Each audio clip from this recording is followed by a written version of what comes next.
Hello guys, mangunguha naman ngayon si Makurindang ng bato sa dagat. Naka-ready ng aking lagayan.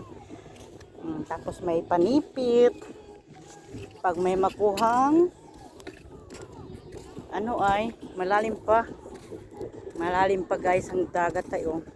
Hindi pa pwedeng mag ano doon. Pero yung nasa may gitna guys, may tao na nangunguha na nung bato-bato na sabi nila. Yung inasabawan na simpleng luto ay masarap na. Kaya dito muna ako guys, kasi ang ano ko doon, ang lalim pa nung nadaanan ni Kuya Edwin na yun. Ay natatakot ako sa uhod, yung mahaba. Dito na muna ako guys. Yan guys, dito sa amin sa Quezon Province. Nag-video ako na hindi ko nakikita at masulok. Basta na-open ko ang aking dito muna tayo guys. Tapos dito ay may mga nakukuhang kumukumo. Sabi lang ni Kuya Edwin, kumukumo. Kaya baka merong malabas na kumukumo. Kumukumo tawag niya doon.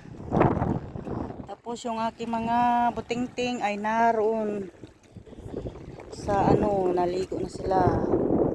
Tapos ako naman ay dito guys.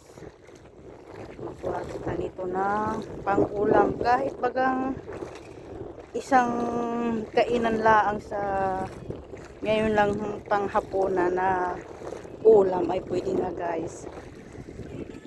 Thank you sa pagsama sa amin dito. Samahan niyo ako guys, manood tayo ng dagat. So wala naman tayong mapanood na isda kasi wala pang isda dito sa mababaw lang ito. Mababaw lang ito. Dito na lang muna ako sa mababaw at baka naman matulas kita dyan ay sa bato, matapon ng aking cellphone ay wala nang mangyari. Kaya yun sila guys, nangunguha ng sila kanina pa yan siguro mga alas 2. Marami ngayon ng ay limot kong pangalan. Meron na guys, sabi ko sa inyo guys, yan guys ang aking kinatatakutan guys, yan yan siya guys, ang kinatatakutan ko. Pero hindi naman yan siya basta yan ay kung makita mo ay